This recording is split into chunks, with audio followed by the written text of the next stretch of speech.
4월 7일 재보궐선거 이제 일주일 앞으로 다가왔습니다. 서울의 랜드마크라고 할 수 있죠. 남산에서 선거 소식 계속 전해드리겠습니다. 먼저 선거를 일주일 앞둔 여야 상황부터 짚어보겠습니다. 오늘 민주당 이낙연 상임대책위원장이 LH 사태와 관련해 대국민 사과를 했다고요. 네, 맞습니다. 사실상 LH 사태로 악화한 민심을 달래기 위한 것으로 보이는데요. 먼저 오늘 이 위원장의 사과 내용 들어보시겠습니다.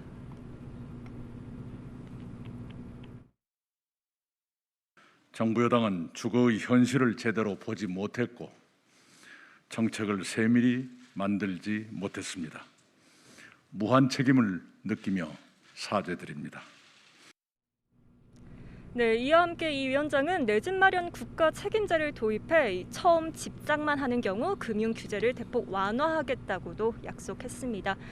이번엔 국민의힘 상황도 살펴보겠습니다. 오세훈 후보 어젯밤에도 역시나 이 내곡동 의혹이 쟁점이 됐죠? 네, 그렇습니다. 오세훈 후보 오늘 오전 10시부터 관훈 토론회에 참석해서 어젯밤에 이어서 또다시 토론회를 진행을 했는데요. 역시나 최대 쟁점은 내곡동 땅 의혹이었습니다.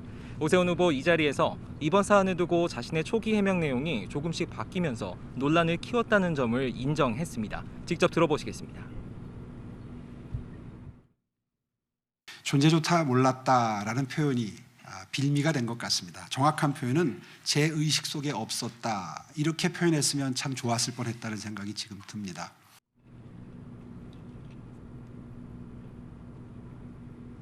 네. 다만 시장 시절 처가 땅 일대 그린벨트 해제에 직접 관여했다거나 아니면 다른 특혜를 받았다. 그리고 측량 장소에 직접 참관했다는 의혹에 대해선 사실이 아니라면서 조목조목 반박했습니다. 네, 지금 여야 모두 부동산으로 몸살을 앓고 있는 모습인데 그럼 서울시장 후보들은 좀 어떤 공약을 내놨는지도 살펴보겠습니다. 이 박영선 민주당 후보 평당 1,000만 원대 반값 아파트 30만 호를 공급하겠다 이렇게 약속했고요. 여기에 그 공공과 민간이 함께 참여하는 재개발 재건축에도 나서겠다고 말했습니다. 또 공시가격 인상을 10% 이내로 제한하고요. 이 한강변 35층 층고 제한도 완화하겠다는 내용도 공약에 담겨 있습니다. 자, 오세훈 후보는 어떤 부동산 공약 내놨습니까? 네, 오세훈 후보는 민간이 토지를 제공하고 공공이 임대주택을 건설하는 상생주택 등 36만 호를 공급하겠다고 앞서 약속을 했습니다. 또 민간 재개발과 재건축을 적극적으로 활성화할 계획인데요. 공시가격 동결과 함께 한강변 35층 층고 제한을 완전히 폐지하겠다고도 약속했습니다. 네, 그렇다면 과연 여론은 이렇게 어느 후보를 지지하고 있는지도 좀 살펴보겠습니다. 지금까지 나왔던 여론조사 결과를 보면요, 민주당보다는 좀 국민의힘이 우세한 형세였거든요.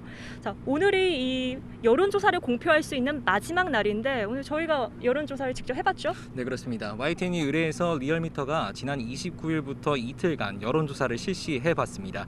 이제 선거 날이 딱 일주일 남았는데 지지율 격차가 좀처럼 좁혀지지는 않는 모습입니다. 네, 서울시장 여론조사 같은 경우에는 오세훈 후보 지지율이 55.8%로 박영선 후보를 20%포인트 이상 앞섰습니다. 당선 가능성을 묻는 질문에서는 격차가 더 커졌고요. 네. 부산시장 여론조사 추이도 비슷했습니다. 국민의힘 박형준 후보 지지율은 51.1%로 절반을 넘었고 민주당 김영춘 후보는 32.1%로 19%포인트 뒤졌습니다. 네, 사실상 오늘이 여론조사 결과를 발표할 수 있는 마지막 날이기 때문에 이 선거일까지 여론이 좀 어떻게 변할지는 계속 지켜봐야 될 것 같고요. 자, 지금 이 순간 가장 바쁘신 사람들, 아마 선거대책위원회에 계신 분들일 텐데요. 이 민주당 선거대책위원회에서 이 종합상황본부장을 맡고 계시는 이 강병원 의원 현장으로 모셨습니다. 어서 오세요. 안녕하세요, 강병원 의원입니다. 네, 이제 선거 딱 일주일 남았습니다. 네. 각오가 어떠신가요?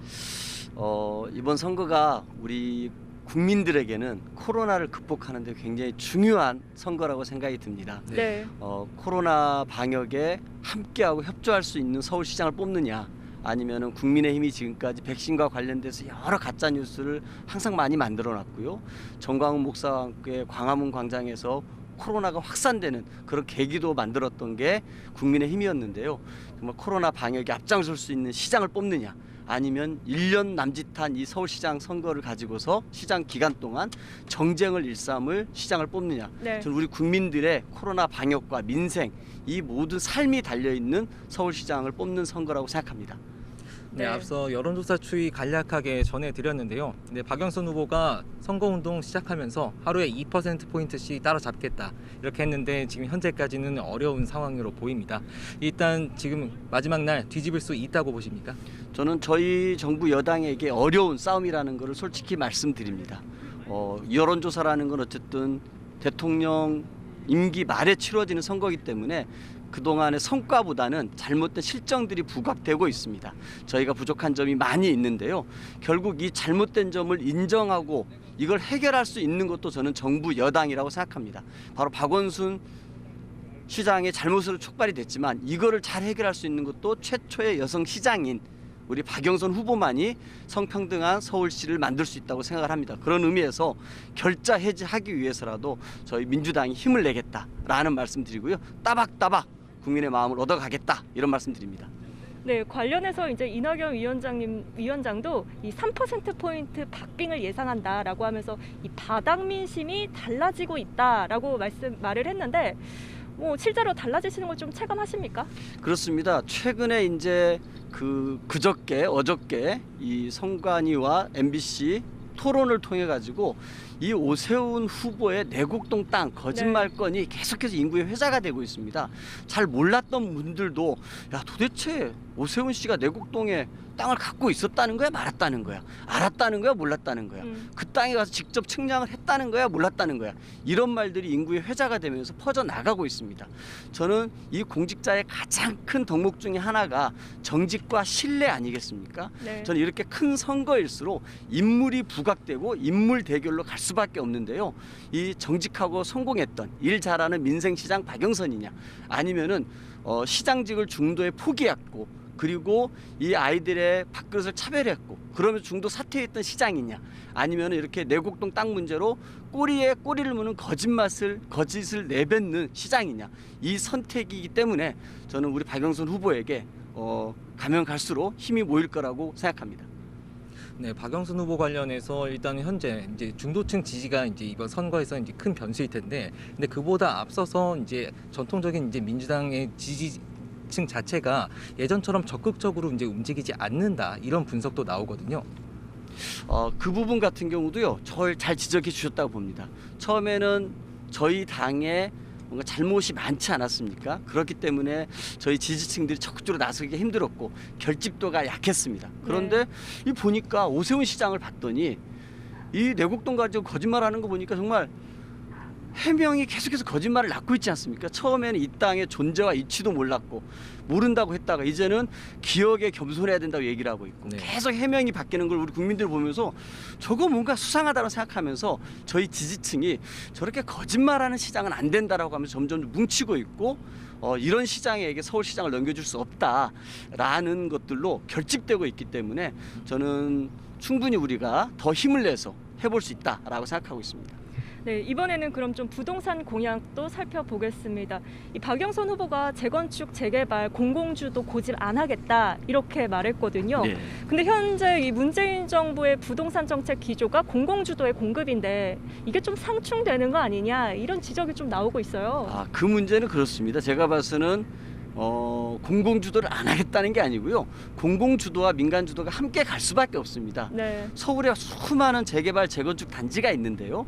민간이 주도해서 갈 수밖에 없는 데가 있지요. 그런 부분들은 절차에 따라서 잘 가실 수 있도록 하는 것이고 또 많은 토지주들 간의 이해관계가 엇갈려 있어서 잘 안 되는 곳이 있습니다. 이곳 같은 경우는 공공이 주도해서 여기에서 인허가를 단축시켜주고 뭔가를 절차들을 빨리빨리 진행해 준다라고 훨씬 더 많은 이익들이 그분들에게 돌아가지 않겠습니까? 저는 그렇기 때문에 공공과 민간이 함께 갈 수 있는 그런 방식을 말한 것이지 여기에 공공주도 개발을 포기한다? 이런 말은 좀 언론에서 잘못 프레임을 짜지 않았나 이렇게 생각이 듭니다.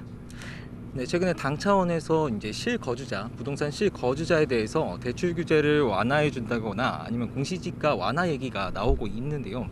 이게 선거를 코앞에 두고 너무 이제 기존에 추진하던 정책을 급선회하는 거 아니냐 이런 지적도 나오고 있습니다. 저는 무주택자나 실수요자가 자기 집을 갖고자 하는 것에 대해서는 많은 대책들을 저는 마련해 주는 게 맞다고 생각합니다. 저희의 과거 대책에서 그런 부분이 부족했다라면은 빨리 고쳐서 무주택자 실수요자에게 기회를 주는 게 마땅하지 않겠습니까? 그렇게 생각합니다. 네, 이번에는 좀 박영선 후보 의혹을 둘러싼 내용도 조금 물어보겠습니다. 이 도쿄 아파트 관련인데요. 이게 살짝 요약해 보면은 박영선 후보의 남편이 도쿄에서 이제 실거주 목적으로 아파트를 매입했는데 사실 실거주는 3년이고 임대를 준 게 7년이다. 그래서 야당에서는 이게 임대 수익 목적이 아니냐 뭐 이런 지적이 나오고 있거든요. 어떻게 보세요? 저는 일단 이 문제가 나온 것 자체가 우리 국민의힘에서 전 당대표를 했던 홍준표 씨가 얼마 전에 페이스북에 이게 이명박 대통령 때 박영선 의원이 BBK를 너무 가혹하게 추궁을 했기 때문에 네. 거기에 대해서 남편의 법무법인을 사찰하고 압수수색했다는 걸 인정하지 않았습니까? 네. 그래서 이명박 정부에서의 사찰로 인해서 어쩔 수 없이 일본에 가서 직장을 구하게 된 출발입니다. 저는 그렇게 이해해야 된다고 보고요. 또 하나는 이거 같은 경우가 노무현 대통령의 봉화 사절을 보고 아방궁이라고 공격을 했었습니다. 네. 수백만 명의 우리 국민들이 노무현 대통령 사절을 가서 참배를 했습니다만 누가 그것을 보고 아방궁이라고 합니까? 저는 이렇게 정치 공세의 일환으로 들고 나온 것이지 실질적인 의혹의 근거는 없다고 생각합니다. 네, 앞서 오세훈 후보 내곡동 땅 의혹 관련해서 이제 오세훈 후보가 이제 자기가 초기 해명이 좀 부정확했다 이렇게 말했다고 이제 전해드렸는데, 근데 지금 계속해서 이제 사실관계에 대해서는 측량하러 간 적도 없다, 땅의 존재도 알지 못했다 이렇게 계속 주장을 하고 있어요. 이 부분에 대해서 의원님 어떻게 생각하십니까? 저는 아까도 말씀드렸습니다. 저는 오세훈 시장 후보의 큰 저는 이 짐이 될 거라고 생각합니다. 땅의 존재와 위치를 알지 못했고 지금도 알지 못하고 이런 것들을 추궁을 하게 되니까 기억 앞에서 겸손해야 된다고 얘기를 하고 있는데요. 이명박 대통령이 후보 시절에 뭐라고 얘기했습니까? 도곡동 땅이 뭐라고요? BBK가 뭐라고요? 새빨간 거짓말입니다라고 얘기했습니다. 근데 결국은 그 모든 것들이 사실로 인정돼서 지금 감옥에 가 있지 않습니까? 저는 오세훈 후보도 국민 앞에 이 부분을 솔직하게 말해야 되는데 계속해서 거짓말을 하다 보니까 거짓말이 거짓말을 낳고 있는 상황입니다. 한번 살펴볼까요? 내곡동 지구 지정이 노무현 정부에서 했다? 네. 이것도 거짓말입니다. 왜 그러냐면요. 2005년에 SH가 이 땅에 대해서 용역을 실시합니다. 2005년이면은 이명박 서울시장 시절이에요. 그렇죠. 그리고 2006년 3월에 이명박 서울시장이 노무현 정부에 지구 지정을 제안합니다. 그런데 이 노무현 정부 2007년에 서초구하고 협의하는데도 잘 안 됐고요. 환경부에서는 부동의를 합니다. 그래서 이게 뜻대로 잘 되지 않은 겁니다. 그래서 정권이 바뀝니다. 이명박 대통령이 들어서고 오세훈 시장이 취임하게 되죠. 이때부터 일사천리로 진행이 됐던 것이 이 건입니다. 그래서 2009년 8월에 이명박 대통령과 오세훈 서울시장이 보금자리 주택 지구 지정을 제안을 하게 되고요. 2009년 12월에 이 보금자리 주택 지구로 지정이 됩니다. 2009년 12월에 지정이 됐는데 노무현 대통령 때 지정됐다고요? 거짓말이죠. 또 하나는 땅의 존재를 몰랐다고 했습니다. 본인이 2000년에 국회의원 할 때 이미 재산신고에 그 땅이 들어있었지 않습니까? 네. 그리고 2007년 서울시장 하면서 재산신고할 때도 이 땅이 들어있었는데 몰랐다?